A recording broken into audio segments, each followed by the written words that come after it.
Aquí comienza Diálogo de Fe y Salvación. Un programa que pretende establecer una conversación permanente entre la Biblia, palabra de Dios, y la cultura de hoy. Diálogo de Fe y Salvación.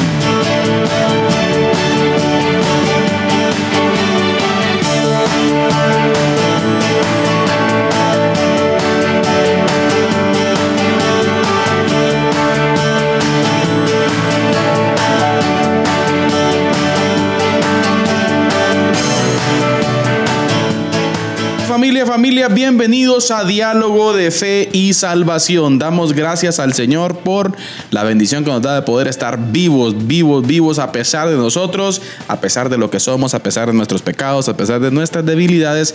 Hoy el Señor nos permite el poder hablar y hablar para su gloria. Así que bienvenidos a un diálogo más, bienvenidos a Diálogo de Fe y Salvación. Hoy continuamos en nuestra serie Discipulado Transformador. Y como siempre y habitualmente estamos con mi hermano querido Eddie Amílcar Osorio. ¿Cómo estamos, Pastor Eddie? ¿Cómo está usted? Todo bien, hermano Carlitos, gracias a Dios. Bien, contentos de poder estar una vez más aquí en Diálogo de Fe y Salvación, listo para una nueva conversación que estamos seguros que será de bendición para nosotros y también para nuestros oyentes, ¿verdad? Exacto. Eso es lo que esperamos, así que bienvenidos todos, ya sea que usted esté con nosotros por medio de la radio, por medio del canal o por medio de Facebook Live. Bienvenido, le animamos a que por favor pueda ayudarnos compartiendo esta transmisión, sí, que pueda sumarse, comparta. Que pueda sumarse ahí a los esfuerzos de Diálogo de Fe y Salvación, compartiendo esta transmisión para que la palabra de Dios llegue a más personas. Recuérdese que estamos hablando, estamos conversando sobre la serie Discipulado Transformador. Llevamos ya 17 capítulos de esta serie y llevamos ya de nuestro... Estamos en la recta final casi ya, Pastor. Exacto. Y hermano Carlitos, este es el capítulo 117 de Diálogo de Fe y Salvación. Gloria 117 semanas aquí con ustedes, así que ha sido un privilegio. Y pues del modelo televisión. Así es. Ajá. Sí, porque está modelo radio. Así es. No sé, 200. Algo así. Por ahí posiblemente, pero bien. Pero estamos contentos de poder compartir este espacio con todos, así que les damos la bienvenida y les invitamos a que puedan compartir en sus redes sociales el contenido de Diálogo de Fe y Salvación. ¿Cómo está, Pastor? ¿Toda la plaga pasó? Ya. ¿Ya? ¿A base de? Ya la garganta ya está... Sopita caliente y cobijita. Muy bien. Me llega que tenga esa respuesta ahí. ¿Qué? Fresca, porque es importante. Muy bien, discipulado transformador. Vimos el modelo de Jesús, que nos dejó, la verdad, bastante helados. Y también, fíjense ustedes, no sé si a ustedes les pasó, los hermanos que nos escuchan, aparte de helados, creo yo, retados, Pastor. Exacto. Yo le soy sincero, Pastor, y lo he testificado ahí en la iglesia, en la escuela dominical. Ajá. Ya me van a llamar al concilio, por cierto. Sí, yo tengo una crisis tremenda, Pastor. Ajá. Con el modelo eclesial de la iglesia de hoy. Sí. Yo tengo una crisis con los cultos, Pastor. Sí. Y mire que me voy a meter al lío ya con eso que estoy diciendo de ahorita. Pero así de forma breve, explíquela. Mire, yo tengo una crisis con los cultos, fíjense, porque creo yo que la iglesia entró en una mecánica monótona, Pastor. Ajá. En donde vamos a un culto, cantamos 58 coros, luego escuchamos un sermón de 40 minutos. Ajá. Y la gente sale y vuelve a entrar. Uh-huh. Y sale y vuelve a entrar, se va de un culto, llega a otro culto, hace 4 cultos a la semana, pero sigue siendo el mismo. Exacto. Y no pasa a un proceso, Pastor, de decir, yo voy a ser un agente activo en donde voy a ser discípulos de Cristo. Entonces, no está sucediendo esto, mis queridos y amados hermanos. Y yo quiero que con todo, obviamente, ¿verdad? Usted con mucho amor, en el nombre de Jesús, pensemos en esto. Yo tengo seria crisis con eso, Pastor. Sí. ¿Sí? Bueno, y por cierto, para que los hermanos vean, no, y esto que solo casacas. Nosotros tenemos un proyectito ahorita que estamos trabajando en la iglesia. Sí, así es. Y que vamos a comenzar a trabajar en la iglesia. O sea, miren, hermanos, ya mucho eso. O sea, mire, las estadísticas dicen que usted viene, llega al culto y después hablemos de un buen sermón en el espíritu. ¿Sí? Según del todo el porcentaje, pastor, que el predicador dice, según a los que bien les va, retienen un 10%. Un 10%, sí. Y si siguen continuando madurando la idea en su casa, a través de dar seguimiento a los textos bíblicos que el predicador dio, el que tomó nota, por cierto, pastor. Que eso ya requiere cierto grado de disciplina, ¿no? Pero, pues, exacto, pero mire, ¿sabe cuál es el problema? Que después, no sé si le doy 24 horas a la persona para que ni se acuerde ya tan siquiera, hermano Eddie, de que predicó el pastor. Mensaje, sí. O sea, miren, hermanos, tenemos cultos de domingo a sábado y no pasa nada. Sí. Somos una iglesia cultera y no digo que esté mal. Lo que yo digo y trato de plantear, Eddie, es de que hay que establecer un formato, no sé si llamarle formato, pastor, un sistema, y esa palabra a mí me mató, de interiorización de la fe. Interiorización de la fe. Interiorización. O sea, vamos, dialógueme la fe. Exacto. Claro, hoy vamos a hablar de la madurez, pastor. Así es. En el modelo de Pablo. Pero vamos, que se mire, pastor. Exacto. O sea, que se mire en todo proceso. Sí. Usted entra a una ingeniería en civil, por ejemplo. Usted a los 2, 3 años, por favor, mídame un terreno. Porque no es posible que usted esté en la universidad 4 años con una ingeniería civil y no me pueda medir un terreno con un ¿cómo se llama esto? ¿Cómo se llaman estos? Topógrafos. Ajá. Se me olvidó el nombre de este Teodolito. aparato. Teodolito. O sea, vamos. Así es. O sea, pastor, ¿me entiende? Pero ¿qué pasa en la fe? Tenemos 35 años de estar en la iglesia y no podemos evangelizar a otro. Así es. O sea, ese es el problema que está pasando en la iglesia de hoy. Sí, yo creo que este modelo que usted está diciendo, pastor, de ese modelo de crecimiento, ¿no? De que usted está en un lugar, pero usted quiere ir estar en cierto lugar, ¿no? Yo creo que ese modelo lo vemos, por ejemplo, en la familia. Hoy vamos a hablar un poco de eso. Sí. Lo vemos, por ejemplo, hermano Carlitos, en el área ministerial también. Uno, cuando usted siente el llamado del Señor y el Señor lo llama para servir, ya sea en cualquier área, ¿verdad?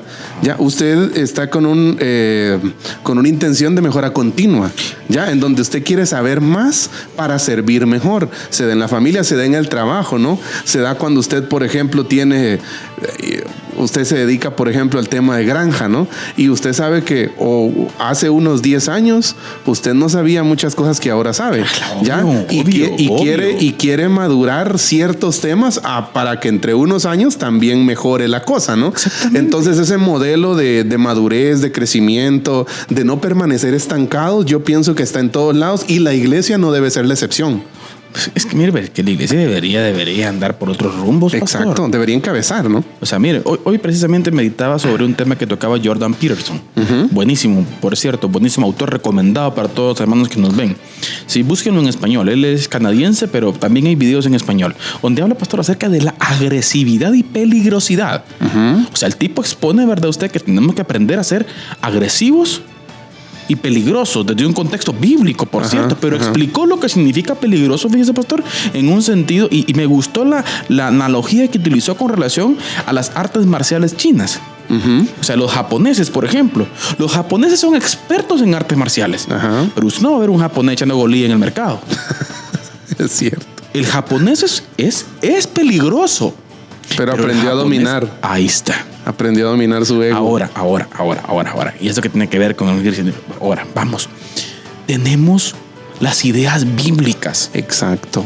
Estamos llamados a ser agresivos. Exacto. Con las ideas. Así es. Pero hay que saber controlar. Exacto. Hay que saber dónde hablar. Exacto. Cómo hablar. Así es. Toda esa parte, pastor. Entonces, mire, yo creo, pastor, y yo sí creo firmemente en que necesitamos una reforma protestante hoy en día, pero hoy no hacia el catolicismo, sino que hacia el mismo protestantismo. Sí. Y una reingeniería, ¿no? Repensar la iglesia. Lo que en su momento también dice Lucas Leis es muy, muy impulsador de esta parte, de repensar la iglesia, repensar nuestras liturgias, las formas que utilizamos en la iglesia. Muchas veces en la iglesia se usan formas obsoletas que ya no sirven para transmitir una enseñanza. Entonces es necesario como repensar, ¿no? Volver a releer una relectura bíblica y no cambiar el contenido bíblico, ¿ya? Exacto. El fondo siempre es el mismo. El evangelio no se cambia, pero muchas veces, y aquí quiero otra vez citar a Lucas Leis, la forma, si bien el fondo del evangelio nunca va a cambiar, la forma de presentarlo siempre debe ser actualizada. Claro, no, le vi los tipos de comunicación y tantas cosas, pastor, que son importantes, pero mire, estamos en este punto, mire, hermanos, dialogando sobre ese proceso de madurez. Así es. Sobre ese desarrollo específico en cuanto a la fe. O sea, no solamente tenemos que quedarnos con que Jesús es Dios, Jesús es mi Salvador y Señor, estoy agradecido con usted porque usted me salvó. Sí, está bien, eso está bien, sí, pero tenemos que crecer, pastor. Correcto. Y el modelo de Pablo. No, el modelo de Pablo es algo que vamos a hablar, por cierto, no vamos a terminar hoy. Así es. Una vez, pastor, vamos a comenzar a ver un poco acerca del modelo de Pablo. Ya hablamos del modelo de Jesús.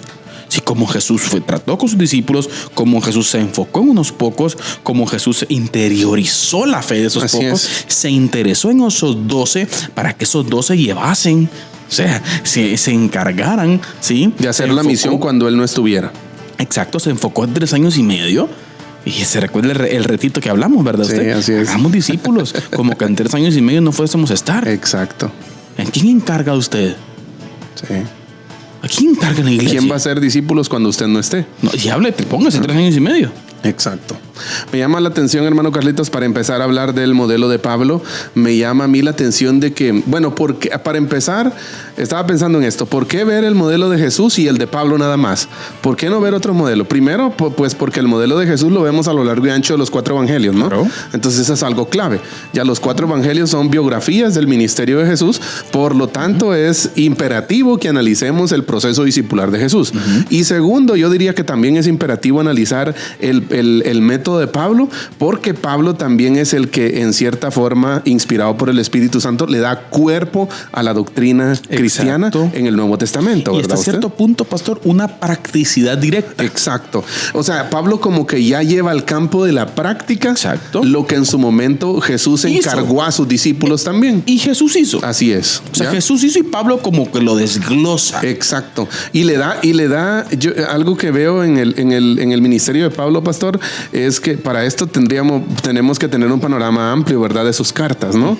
De sus 13, algunos dicen que son 14, de sus 13, 14 cartas, tener un panorama amplio de eso y ver cómo Pablo, a mí me llama mucho la atención eso, fíjese, pastor, de cómo Pablo hizo la obra y le imprimió, no quiero que se malentienda esto, pero le imprimió de cierta forma su propia personalidad. O sea, como su sello distintivo, ¿verdad? Usted. Claro. Y para empezar con esto, hermano no está Carlitos, desconectado del modelo de Jesús. No. Ajá. Totalmente. Para empezar, mire, partimos de la base de que Pablo no usa el mismo lenguaje que encontramos en los evangelios. El vocabulario de Jesús y los primeros registros históricos sobre el inicio de la iglesia están impregnados de expresiones como, por ejemplo, hacer discípulos y ser un discípulo. Exacto. Expresiones que ya no encontramos con mucha frecuencia en los escritos paulinos. Exacto. ¿Ya? Y cómo Pablo lo presenta. El de estar. O sea, lo que yo veo en Pablo, por eso le decía yo, el fondo bíblico nunca cambia, pero la forma se actualiza. Exacto. Porque yo lo que veo en Pablo es como una forma actualizada a su contexto de hacer discípulos, ¿verdad usted? Y no hay que perder de vista, pastor, también el tiempo. Exacto. O sea, el correlativo al tiempo, obviamente. Ajá. Pablo está post Jesús. Por eso le digo, el modelo de Pablo ya es un modelo actualizado, pero el fondo sigue siendo el mismo. Exactamente. ¿Ya? Y con la figura de Jesús desde otra perspectiva. Exacto. No estando, entre comillas, presente físicamente, ajá, pero sí en la promesa, ¿verdad usted? Y claro, obviamente en el Espíritu Santo. Por medio del Espíritu Santo. Exacto. Ya Pablo lo maneja, pastor, de el estar en Cristo. Exacto. Y ser como Cristo. Y fíjese, me llama mucho la atención esta parte de ver, hermano Carlitos, cómo en sus cartas nosotros podemos distinguir que Pablo tenía todos sus esfuerzos dirigidos a que la iglesia entendiera qué significa estar en Cristo. Exacto. O que Cristo está en nosotros. Exactamente. Pero esto no significa que Pablo no contemple el concepto de discipulado. Claro. Pablo, igual que Jesús, quiere que los seguidores de Cristo sean personas completamente comprometidas, que tienen la iniciativa de hacer otros discípulos. La distinción aquí es que Pablo lo expresó de una forma diferente, y tal vez con otras palabras, ¿verdad usted? Podríamos decir, Pastor Eddie, Pablo lo personaliza. Exacto. O sea, Pablo personaliza, sí, literalmente esa parte de transmisión. O sea, cómo hacerlo. Así ¿sí? es. ¿Cómo hacerlo? Y utiliza una metáfora muy buena, por cierto, Pastor. Así es. En el Nuevo Testamento encontramos muchas referencias a Pablo acerca de la paternidad espiritual. Así es. Hay que explicar esa parte porque Exacto. por ahí hay un conflictillo por ahí con relación a esa a la expresión, ¿no? A la expresión. Exacto, a la expresión, ¿verdad? Pero, por ejemplo, la metáfora, que Pablo más utiliza, miren, aunque no es la única, por ejemplo, para describir el objetivo y proceso del discipulado, es la de la paternidad espiritual. Así es. Y los escritos de Pablo están plagados de imágenes de paternidad y maternidad espiritual. Él llama hijos o hijas amadas, mire, a los que están bajo su cuidado. Así es. Pero ¿cuál es el punto aquí? Que así como una madre que amamanta a sus hijos o como una madre que está con los dolores de parto, para él el objetivo de estar en Cristo es crecer para llegar a ser maduro. Así es. Un adulto espiritualmente hablando. O sea, el objetivo, dentro del objetivo, si lo observamos, Pastor, en la vida de Jesús, era el mismo. Exacto. Ese crecimiento, solo que Pablo lo profundiza, no sé si y lo pone en la mesa práctica, servido el proceso de cómo hacerlo. ¿Cómo hacerlo? ¿Cómo hacer ese modelo, Pastor? Y mire qué interesante, hermano Eddie, la figura que utiliza él en el sentido de cómo los creyentes están llamados a tener ese interés. Porque ojo con esto, con el cuidado que tenemos que tener para utilizar la paternidad. No estamos hablando de un sentido de superioridad espiritual. Así es. Ojo con eso, sino desde la vulnerabilidad. A ver, si quiere aclaramos un poquito esa parte de la paternidad, Pastor. Porque, por ejemplo, porque muchas veces es que eso es lo que yo cuando veíamos el tema fuera del programa. Muchas veces la paternidad se entiende como este concepto jerárquico, ¿no?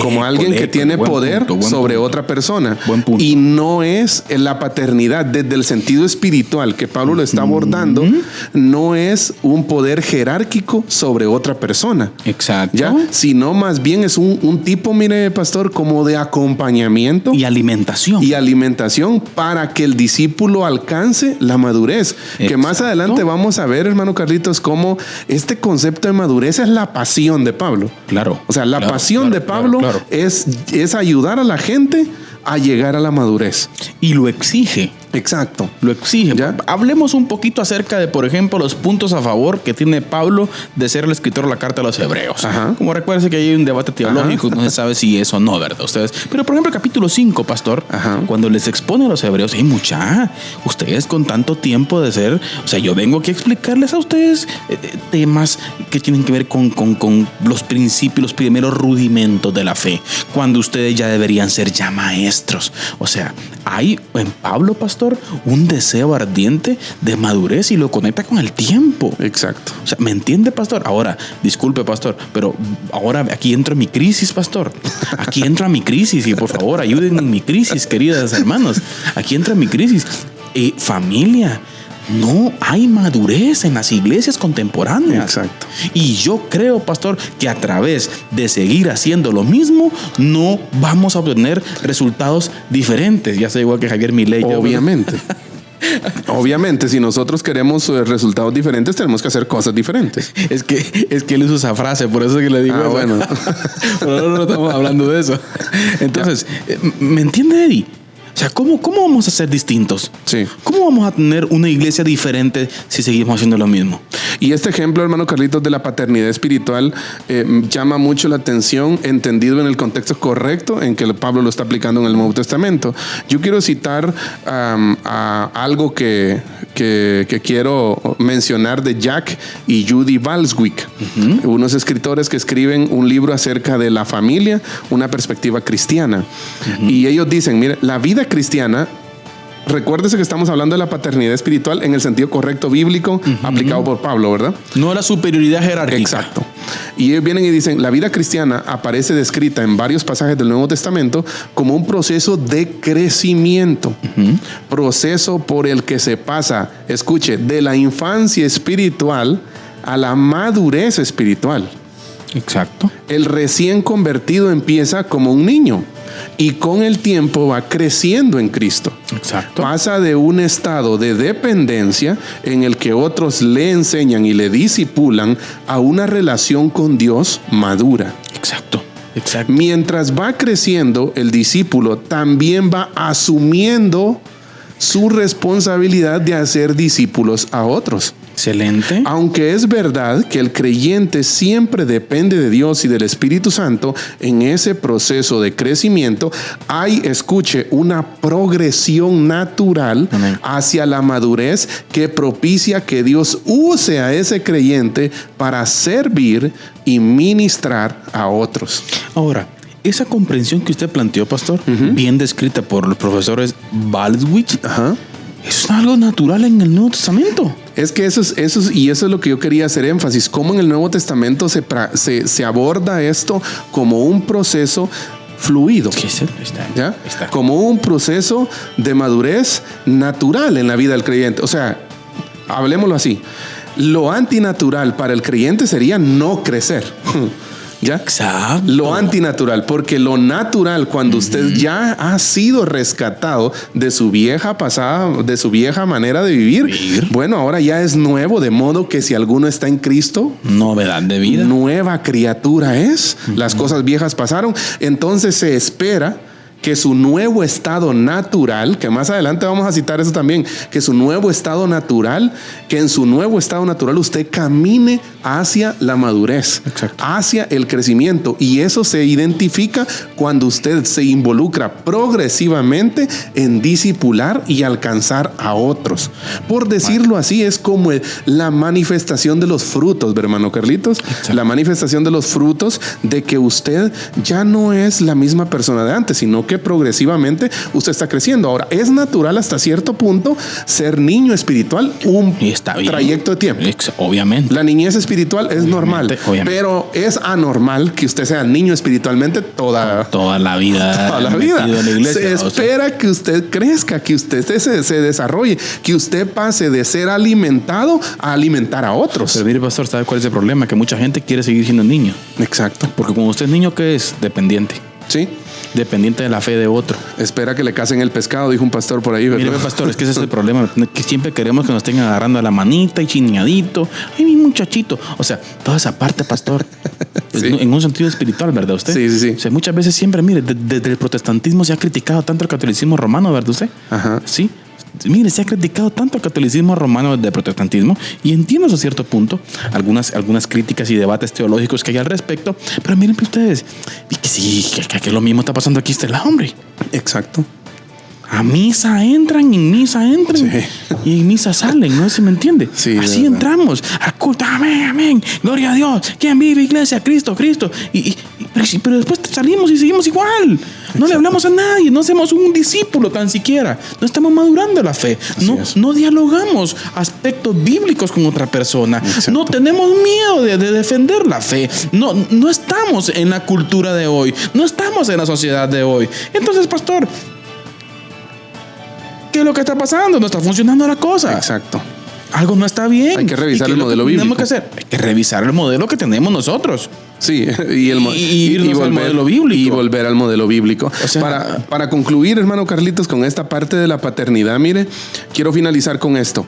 Si se ejerce una buena paternidad, los niños llegarán a alcanzar la misma independencia y madurez de los padres. Claro. Que es lo que se quiere espiritualmente, claro. ¿No?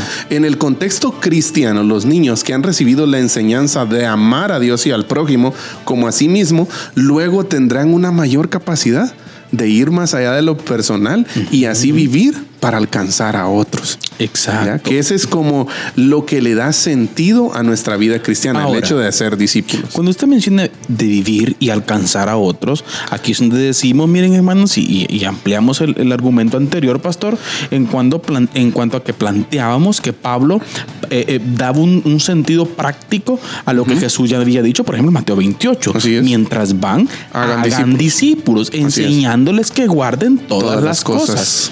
O sea, ¿me entiende? Y Pablo aquí plantea esta parte, ¿verdad? Usted, por ejemplo, en la primera carta a los Corintios, usted, ¿sí? En donde Pablo explica, ¿verdad? De ese ministerio que tenemos nosotros, por ejemplo, segunda Corintios, ¿verdad? Usted? En donde explica, por ejemplo, que somos embajadores de Cristo. Exacto. O sea, que nos ha sido encargada la palabra de la reconciliación. Exacto. O sea, ahí está conectado, Eddie. Exacto. Está conectado el asunto. Pero ahora, mire, esto está bueno, pastor, pero hagamos un puentecillo. Ajá. Mire usted, y hoy, ¿a qué le llamamos ser embajador? Buen punto. O sea, ¿a qué le llamamos ser un embajador? La transmisión, la representación. ¿Cuál es el objetivo principal? ¿Cuál es el objeto principal, pastor, de esto? Yo creo que es digno de analizarlo. Sí, pero bien. Cuando usted, solo antes de ir a la cápsula, hermano Carlitos, cuando usted mencionaba esta parte de embajador, recuerdo también que en cierto momento analizábamos con un grupo de hermanos la palabra sacerdote. Cuando Pedro dice hacia la iglesia, ¿no? Mas ustedes son sacerdocio, sacerdotes, reyes, linaje escogido. Y la palabra sacerdote a mí me llamó mucho la atención, una explicación que a la que llegamos, una explicación yo diría bastante sencilla, pero que nos da a entender mucho lo que significa ser un sacerdote, que habla del sacerdocio universal del creyente, ¿no? Y el significado es que cada sacerdote, cada creyente es un sacerdote, y el sacerdote es un representante de Dios ante el mundo, pero también un representante del mundo ante Dios. O sea, hay un doble papel ahí. Exacto. Viceversa. Y eso es lo que nosotros representamos aquí, ¿verdad? Como usted decía anteriormente, hermano Carlitos, la palabra que también se acopla mucho a esto es que somos embajadores de Cristo, ¿verdad? Exacto. Hermano Eddie, antes de ir a la cápsula del día con usted, precisamente. Así es. Saludo especial a todos los hermanos que están conectados a través de las diferentes radios que nos escuchan. Muchísimas gracias. Amén. Por estar con nosotros. Gracias. Un abrazo fuerte. Gracias por hacer el tiempo, hermanos, y estar pendientes del radio y conectarlo. Amén. Gracias también a los hermanos que están pendientes desde el emisor, pastor. Amén. Y nos Un ven saludo a través de Amigos TV en las diferentes empresas de cable a nivel nacional, pastor, e internacional, pastor. Así es. Saludo a cualquier hermano que Amén. nos vea en la parte norte del continente, pastor. Así es. Después del Río Grande, ¿no? Un saludo especial a todos por allá. Gracias Así por es. estar pendiente de Diálogo de Fe. Y también por Facebook Live, pastor. Así es. Por ahí hay algunos conectados, pastor. Hay varios hermanos. Está Douglas de Nacho ahí. Saludos, pastor. Saludos, Douglas pastor de Douglas. Nacho. Gracias, hermano Edward Chosco Díaz también. Saludos, hermano Edward. Por cierto, fiel oyente, pastor, del programa. Así es. Un Saludos, saludo. hermano Edward Chocó allá en su ferretería. Dios le bendiga, hermano. Mirza Arellanos también, fiel oyente, dice: Dios les bendiga grandemente, amados hermanos. Siempre nos gusta escuchar sus enseñanzas. Melanie Ramos también conectada, También, pastor. así es. Hermano Neri Rubén, un saludo, hermano Neri. Allá por Río Hondo, Zacapa, si no estoy mal, pastor, nuestro hermano, un saludo especial. También nuestro hermano Ovidio Rivera. Así es. Saludo, hermano Ovidio. Gracias por estar con nosotros. También está ahí nuestra hermana Zoila Sosa y Piña. Un saludo, Dios le bendiga, hermana Zoilita. Gusto saludarla. Hermana Lucy Mazariegos también. Un saludo, hermana Lucy. Hermano Edilson Josafat también. Por Dios cierto, le bendiga. hermano Dilson, esta semana es nuestro enemigo, pastor. ¿Por qué? Sacachispas juega contra la Democracia FC la próxima semana en los cuartos de final, y esta semana no va a venir a la iglesia. No, son bromas. Son bromas, hermano. También nuestro hermano Moy Ramos Alguero desde Quetzaltepeque, pastor. Así Saludo es. especial a nuestro hermano Moy. Y nuestra hermana Rebeca Orellana, que está También. ahí pendiente del programa también. Gracias, hermana, por estar anotando ahí cada uno de los errores que cometemos. Son bromas. Y nuestro hermano Ronald Osorio. Así es. Pendiente, hermano Ronald, también. Gracias por estar ahí. Y nuestra hermana Gloria Sagastume, pastor, desde el Palmar, ¿verdad? Así es. Saludos, hermana Gloria. Saludos a todos por allá. Gracias por acompañarnos, hermanos. Bien, pastor, ¿listo? Así es. Listo. Bueno, muy bien. Vamos entonces con nuestra cápsula del día con el pastor Eddie Amílcar Osorio desde nuestra hermana República de Chucho arriba. Hermano Eddie, adelante con la cápsula del día. Diálogo de Fe y Salvación presenta la cápsula del día. La cápsula del día. ¿Qué tan conscientes somos nosotros de que Dios gobierna todo? Generalmente nosotros hay expresiones en nuestro diario vivir como cristianos, como por ejemplo, el Señor tiene el control, el Señor sabe, el Señor gobierna, pero yo le invito a que hoy juntos reflexionemos. ¿Qué tan consciente está usted de que de verdad el Señor gobierna, controla y dispone absolutamente todo en este mundo y en todo el universo, por decirlo así? En este ejercicio de comprender el gobierno de Dios y de ser conscientes de esa gobernanza que el Señor ejerce en su universo, uno de los conceptos que más nos cuesta entender es la justicia. Y más concretamente, la justicia de Dios. Cómo Dios muestra su justicia en un mundo tan inclinado hacia la injusticia y hacia el agravio. Y tengo algunos ejemplos bíblicos que quiero citarle de forma muy breve. Primero, cómo un Dios justo permite que Job, su hijo justo y recto, padezca hasta estar al borde de la muerte e incluso al borde del suicidio. ¿Cómo un Dios justo tarda más de 20 años en darle un hijo a Abraham y luego se lo pide en sacrificio? ¿Cómo puede un Dios justo permitir que una turba de hombres despiadados abusen de una mujer durante toda la noche en Jueces capítulo 19? ¿Cómo puede un Dios justo permitir la muerte de Juan el Bautista degollado? ¿Cómo puede un Dios justo librar a Pedro de la cárcel y permitir que al mismo tiempo muera Jacobo?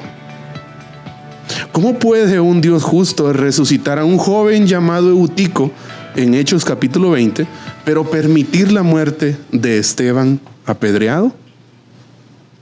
Pasemos al presente. ¿Cómo puede un Dios justo permitir que hombres incrédulos despilfarren el dinero mientras muchos de sus hijos viven en pobreza? ¿Cómo puede un Dios justo permitir que se maten millones de niños en abortos y otras injusticias mientras hay familias que desean un hijo y no pueden tenerlo? ¿Cómo puede un Dios justo permitir que algunos siervos suyos que han dado toda su vida al ministerio mueran con enfermedades terminales mientras que incrédulos que nunca le sirvieron mueran en paz? Por eso le preguntaba al principio, ¿qué tan consciente es usted del gobierno de Dios, del gobierno absoluto de Dios en este mundo? ¿Está usted listo para vivir bajo el gobierno absoluto de Dios?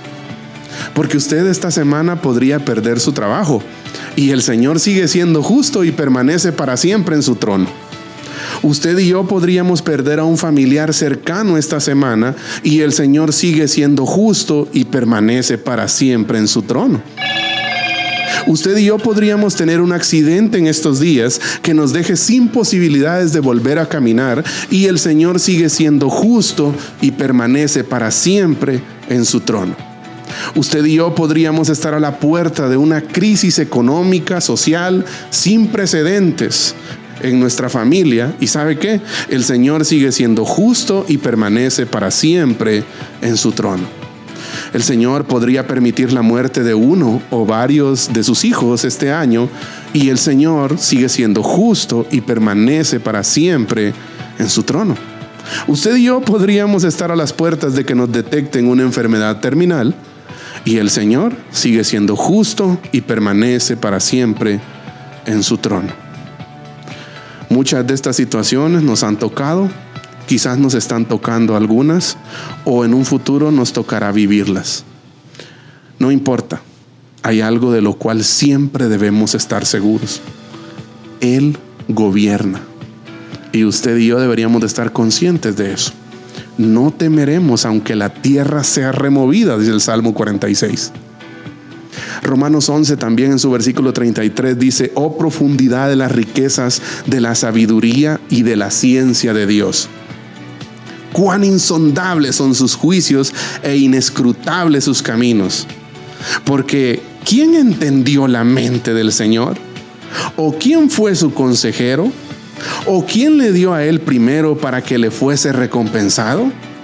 Porque de él, y por él, y para él son todas las cosas. A él sea la gloria por los siglos. Amén. Todo esto que acabo de mencionar tiene un propósito. ¿Cuál es el propósito? Hacernos sentir pequeños. Porque es lo que somos. Somos pequeños. Dios es grande. Dios es todopoderoso. Y como seres pequeños, recuperemos nuestro lugar. No estamos en la disposición de decirle a Dios qué hacer. ¿Sabe cuál es nuestra posición? Una posición de asombro. De asombro ante su poder, ante el poder de Dios, y dejar que Dios sea Dios. Y nosotros, seres pequeños, alabémosle en medio de la crisis, porque vendrán problemas, vendrán debacles, vendrán crisis de distintas formas, pero nosotros debemos permanecer confiados, porque Él está con nosotros, aún en medio del sufrimiento y aún en medio de la crisis. Que el Señor les bendiga. Diálogo de Fe y Salvación presenta la cápsula del día. La cápsula del día.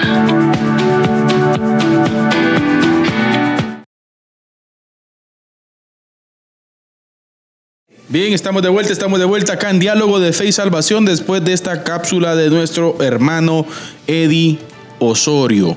Asombro, pastor. Asombro, así es. Dios está en control. Bajo control. Tiene todo bajo control. Y aunque nosotros no lo entendamos. Mire usted, eso es fácil decirlo. Por eso le decía. Pero es una...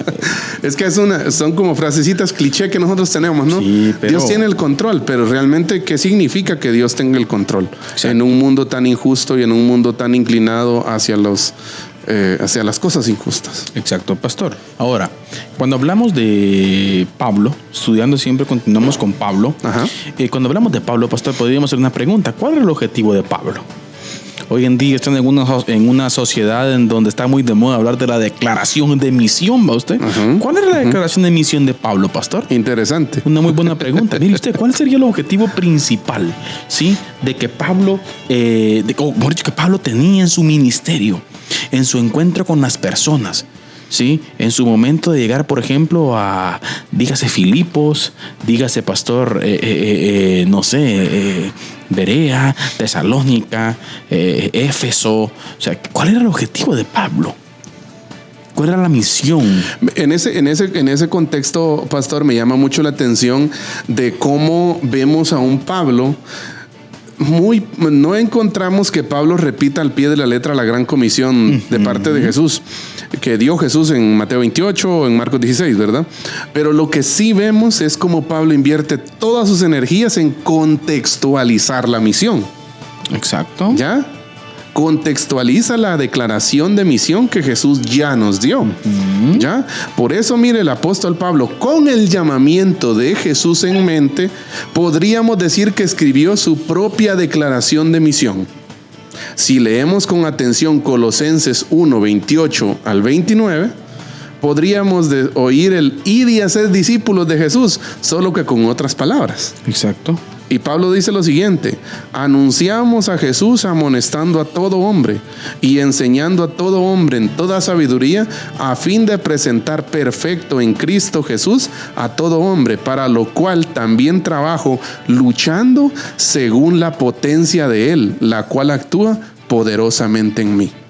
Exactamente, pastor. Podríamos traducirle también esa declaración de misión: trabajar para que las personas que nunca pisarían una iglesia se conviertan en seguidores comprometidos de Cristo. Exacto. El objetivo principal de Pablo miren, de la vida cristiana es alcanzar la madurez en Cristo. Exacto. Mire qué interesante. Pablo dedica todas sus fuerzas, todas sus energías a eso. Objetivo principal, no solamente tener una estabilidad en Cristo, no, ojo, alcanzar la madurez, porque Pablo entiende, y en la mente de Pablo podemos observar, miren hermanos, bueno, mejor dicho, en el pensamiento escrito de Pablo, ¿verdad? Podemos observar, miren ustedes, que tiene como principal objetivo, sí, esa madurez. ¿Por qué? Porque Pablo entiende que solamente, y sí, solo sí, pastor, esta condicional, ¿verdad? Que sí, solo sí, el reino del Señor va a progresar, va a crecer, va a ser puesto en las culturas del mundo, pastor, a través de gente con madurez espiritual. Y en esa parte, hermano Carlitos, a mí me llama la atención del versículo 29 del capítulo 1 de Colosenses, en donde Pablo dice, para esto trabajo. Ojo. ¿Ya? Para lo cual dice, también trabajo luchando según la potencia de Él, la de Dios, ¿verdad? Listo. La cual actúa, dice, poderosamente en mí. Exacto. Esta frase, mire, hermano Carlitos, de para esto trabajo, podríamos decir que el significado de este término, evolucionando hasta hoy, ¿verdad? Podría convertirse en cuál era la fatiga de Pablo o el trabajo duro de Pablo. Interesante esa parte, pastor. ¿Ya? Y es un punto que a mí me llamó la atención. Fíjese, dije yo, bueno, ¿por qué? ¿Qué era lo que a Pablo le fatigaba? Sí. ¿Ya? Yo creo que Pablo tenía la misma crisis que usted. Sí, bueno, y mire, pastor. Aquí ¿Por qué? Porque mire, pues lo que vemos nosotros es que Pablo es una persona que tiene una meta muy clara, y él lo expresa con mucha firmeza al decir, yo para esto trabajo. O sea, me fatigo porque la gente pueda llegar a la madurez. Exacto. Y mire, pastor, me encanta la palabra aquí, pastor, traducido. Sí. La palabra literal del verbo griego sería agonizar. Ajá. Ojo con eso. O sea, Pablo está diciendo que agoniza. Exacto. En ese sentido de crecimiento. O sea, hay un peso de responsabilidad en Pablo. Exacto. Pero no solo de responsabilidad, sino también un peso de acción. O sea, Pablo, al sentirse responsable, la acciona y invierte sus energías, sus fuerzas y todo lo que él tiene en empujar a la gente hacia llegar a la madurez, ¿verdad? Ahora, hagamos un puente con relación a esto, pastor. En realidad, nuestros procesos, hermanos, eclesiales de hoy están llevando a la gente a madurar, o estamos llevando a la gente, hermano Eddie, a entretenerla. Entretenerla, que estén ahí, que estén pendientes, pero nada. O sea, ¿cómo está la cosa ahí, pastor? La cosa es que, bueno, desde la perspectiva de Pablo, ¿verdad? Pablo tiene podríamos decir, dos formas de identificar en sus cartas a los creyentes. Primero, él habla de niños espirituales. Exacto. Y segundo, él habla también de adultos espirituales, ¿no? ¿Ya? Entonces es interesante cómo esta visión, mire, de la madurez como el objetivo de vida cristiana es otro indicador de que Pablo ve el proceso del discipulado como la educación y el cuidado de un hijo. Exacto. Ser maduro es ser completamente adulto. Exacto. ¿Ya? Por eso, por ejemplo, en 1 Corintios 14:20 él dice, hermanos, no seáis niños en el modo de pensar. Uy. Si no seas niños en la malicia. Pero escuche, pero maduros en el modo de pensar. Mire, y Pedro también utiliza analogías. Sí. O sea, la leche y toda esa parte, ¿verdad? Exacto. Se utilizan esa metáfora también.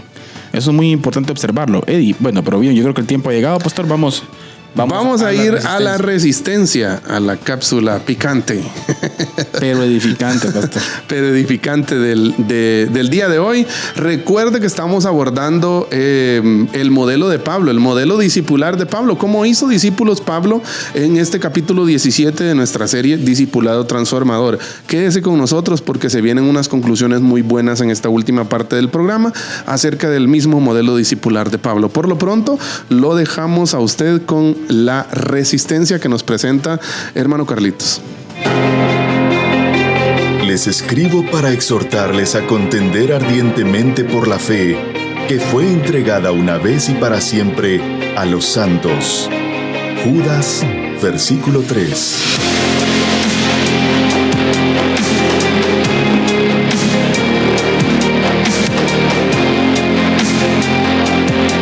Diálogo de Fe y Salvación presenta La Resistencia.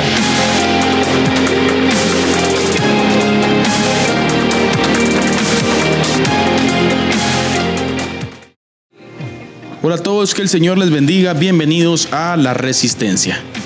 Es importante analizar y observar distintos fenómenos que suceden en otras naciones para nosotros como, en primer lugar, pueblo de Dios y de igual forma ciudadanos guatemaltecos, estemos pendientes de estas situaciones y las repercusiones que puedan tener.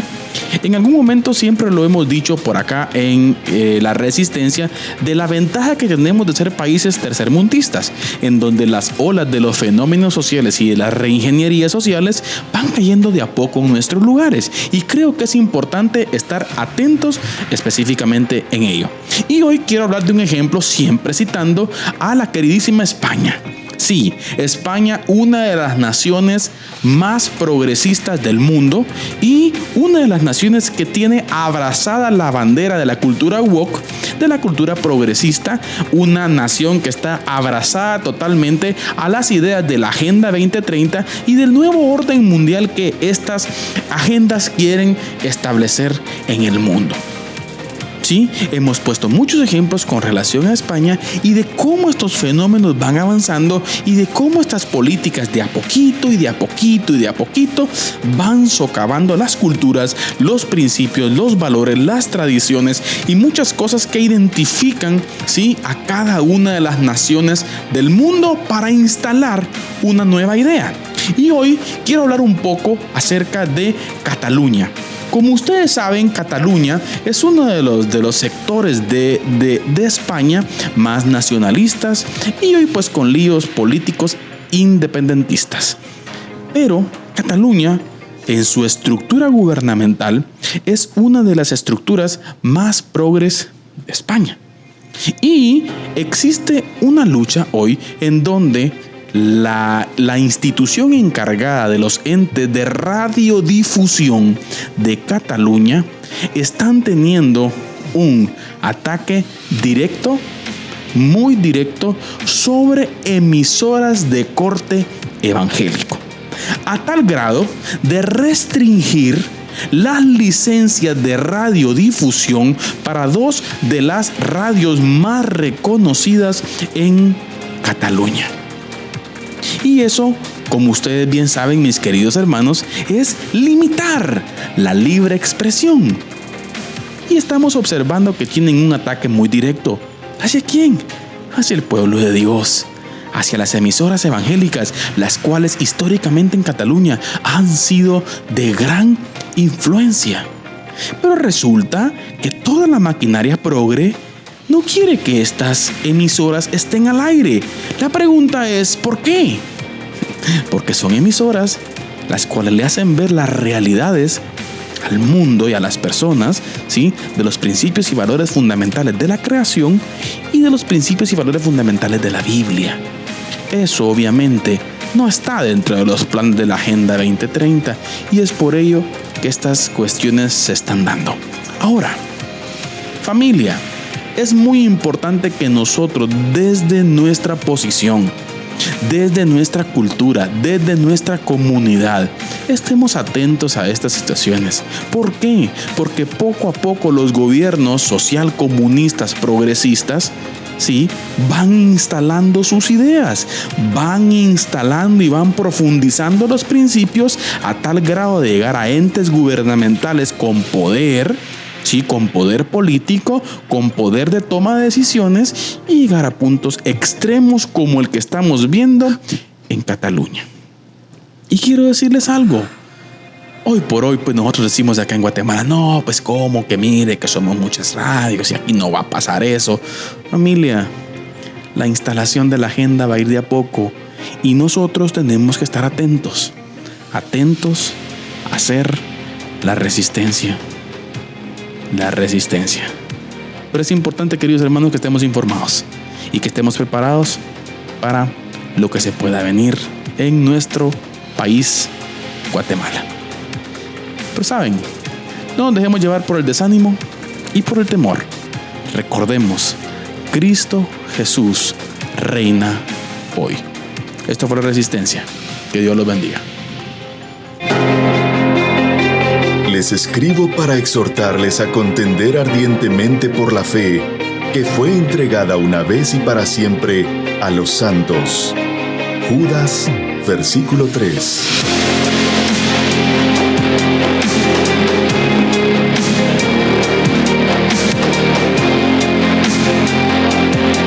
Diálogo de Fe y Salvación presenta La Resistencia.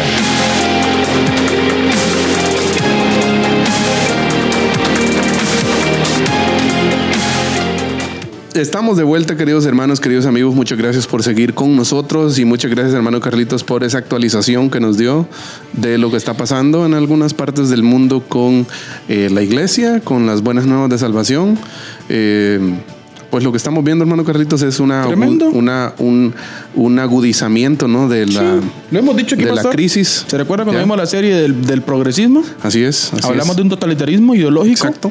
Sí, y sí, en este último trimestre se dio esa lucha legal en Cataluña, pastor.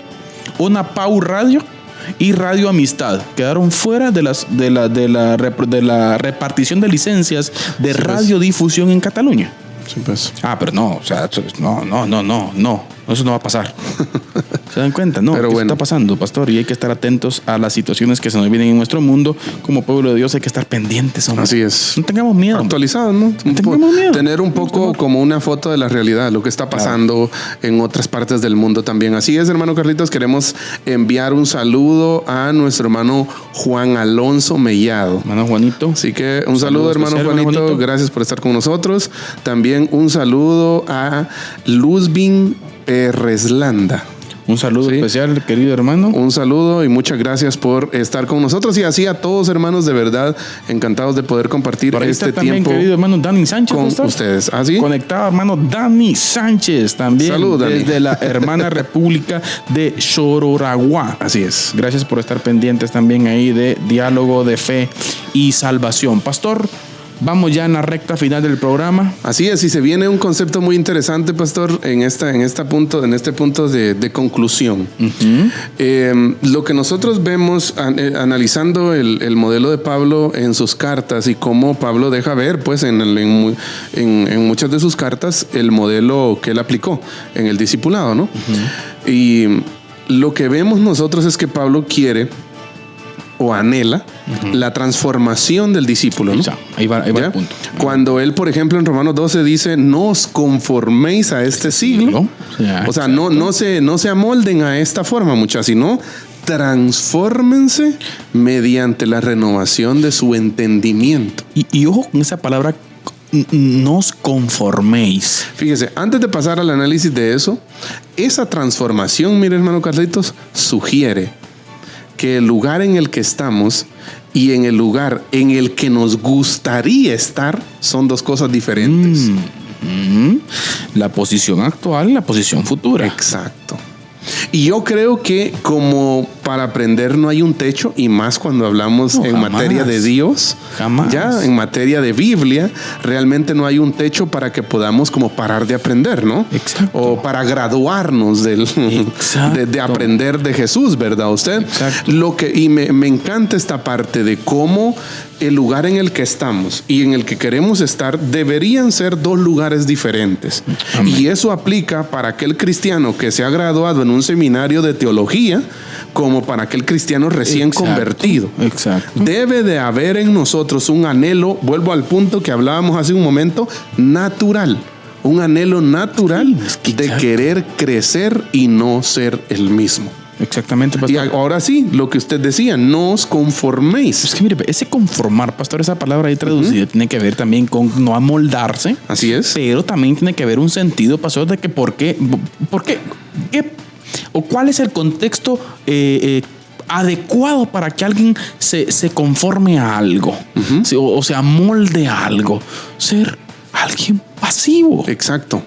¿Ya? Algo pasivo, sin movimiento, sin desarrollo. Con músculos atrofiados, ¿no? Lo que en su momento. Entonces sucede, pastor, de que es ahí en donde la persona se acomoda, se llega a una zona de confort, agarra un patrón específico de vida, un patrón que no provee ningún tipo de desarrollo espiritual y Así comienza entonces un patrón en donde se autoengaña y piensa que está creciendo espiritualmente, pero la realidad es que está siendo un niño durante tantos años. Exacto. Y llama la atención el versículo 2 del capítulo 12 de Romanos, porque ahí es donde Pablo aplica estos dos conceptos. Primero habla de no conformarse. O sea, de no agarrar la forma del mundo. Exacto. De no agarrar la forma de estancamiento, sino que él dice, transfórmense. Las dos palabras que Pablo usa son dos palabras totalmente opuestas. Exacto. Conformar y transformar son dos palabras totalmente diferentes. Una habla del lugar en donde estamos y otra habla del lugar a donde queremos ir. ¿Ya? Y eso es interesante. Mire, Pablo entiende la transformación como algo que ocurre en el interior. Exactamente, pastor. Mientras que la conformidad significa que el exterior toma una forma concreta para adaptarse a las circunstancias. Hay un traductor, mire hermano Carlitos, que expresa el uso que Pablo hace de conformarse. Y él lo explica de la siguiente forma: no os adaptéis o no os conforméis a las formas externas y pasajeras del mundo. ¿Ya? Eso es lo que Pablo está queriendo decir. Contrario a eso, la palabra para transformar es metamorfosis. Metamorfosis. Es la palabra, mire, que se usa para describir, por ejemplo, la transformación de Jesús en el monte de la transfiguración. Por ejemplo. En Marcos 9.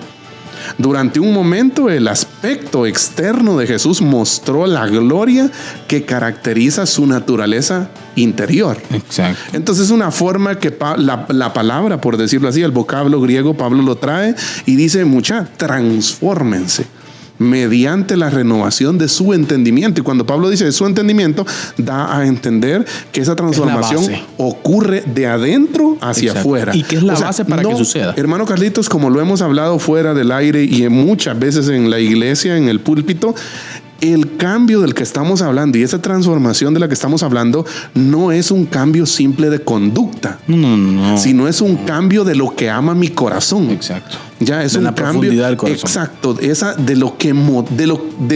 eso que te motiva día a día, de lo que te deleita. Exacto. De qué es lo que más amamos. Exacto, de esa pasión que debe haber en el corazón del cristiano, ¿verdad? Entonces, para Pablo, mire, el discípulo totalmente comprometido, el que tiene claro que tiene que ir y hacer discípulos, es aquel que ha cambiado para así reflejar el carácter de Cristo en su vida. Amén. O sea, para Pablo eso es un creyente maduro. Exacto. Para Pablo, un creyente maduro es aquel que se ha transformado, que ya no está donde quería estar. Está en el proceso. Y está en el proceso exacto de transformación, pero que ya él anhela reflejar el carácter de Cristo en su vida para que otras personas también conozcan a Cristo. Excelente, hermano Eddie. Yo creo que es importante tomar muy en cuenta este modelo de Pablo, pastor, pero el tiempo ha llegado a su final.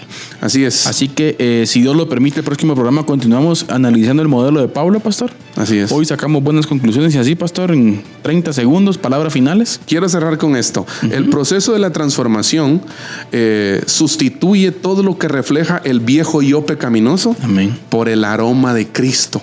Exacto. Que permea, o sea, que llena todo el ser de dentro hacia afuera.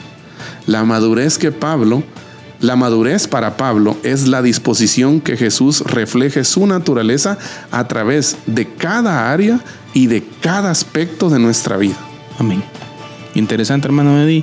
La naturaleza. Hay mucho que hablar sobre esto. Mucho que hablar. La naturaleza nos muestra un ejemplo también no tan lejos de la realidad que explica la Escritura, pastor, con relación a la metamorfosis de la mariposa. Así es. Siendo un gusanito. Una oruga. Una oruga feíta.